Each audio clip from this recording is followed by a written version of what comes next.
कल्पना कीजिए, एक ऐसा क्षण जब समय की सुई थम जाए और ब्रह्मांड के लिखे हुए नियम ध्वस्त होने लगे, जब प्रकाश भी भय से कांप उठे और देवता भी, जिन्हें सदा अजय माना गया, अपने अस्त्रों को हताश होकर भूमि पर रख दे।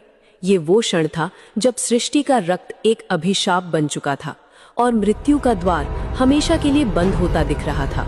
लेकिन ऐसे में जब सब कुछ समाप्त होने को आया, तब एक ऐसी भयावह शक्ति का आविर्भाव हुआ जो स्वयं कोई एक देवी नहीं बल्कि एक संपूर्ण आयाम थी। वे न रचना थी, न सामान्य विनाश, वे थी परम संहार की वास्तुकार।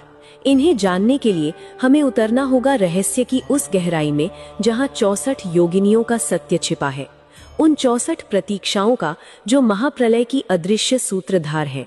जब हम सनातन तंत्र के गहन ग्रंथों में झांकते हैं तो एक अवधारणा बार बार सामने आती है कि ये ब्रह्मांड केवल पंच तत्वों से नहीं बल्कि चेतना की कुछ अमूर्त तरंगों से बंधा है। इन्हीं तरंगों का साकार स्वरूप है 64 योगिनियां। ये कोरी कल्पना नहीं बल्कि तंत्र का वो परम सत्य है जहां आदिशक्ति माँ काली, माता पार्वती और स्वयं भगवान भोलेनाथ की असीमित शक्तियां अलग अलग आवृत्तियों में बट जाती हैं। ये ऊर्जाएं अनादि है, जिसका अर्थ है कि इनका कोई आरंभ नहीं, और ये अनंत है, जिसका अर्थ है कि सृष्टि का अंत होने पर भी इनका अस्तित्व बना रहेगा। अधिकांश समय ये मौन रहकर लोक परलोक का संचालन करती हैं, लेकिन जब जब सृजन और पालन के बीच का संतुलन बिगड़ता है, जब जब माया ने अपने छल से ब्रह्मांडीय व्यवस्था पर आक्रमण किया है, ये शक्तियां अपने आप को एक अखंड संहारक शक्ति में बदल लेती हैं। लेकिन प्रश्न ये उठता है कि आखिर इन योगिनियों का सामूहिक प्राकट्य एक साथ कब और क्यों हुआ? इसका उत्तर छिपा है एक ऐसी पौराणिक घटना में जिसकी विभीषिका की कल्पना मात्र से रोंगटे खड़े हो जाते हैं।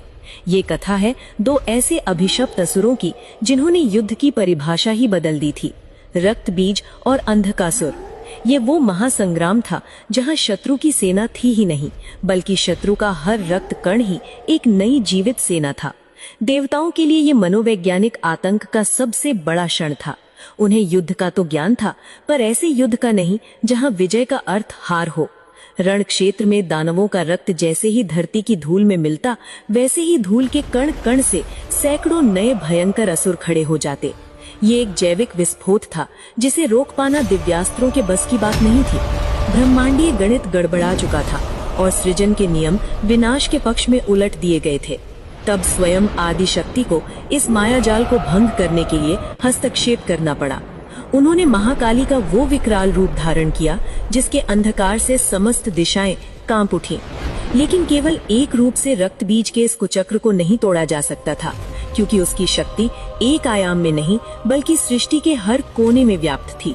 इसलिए दिव्य ऊर्जा ने एक साथ 8 महाशक्तियों को जन्म दिया, जिन्हें हम अष्टमात्रिकाएं कहते हैं। और यही अष्टमात्रिकाएं अपने असंख्य रूपों और विस्तारों में उन 64 योगिनियों की मूल जननी और आधार स्तंभ बनी।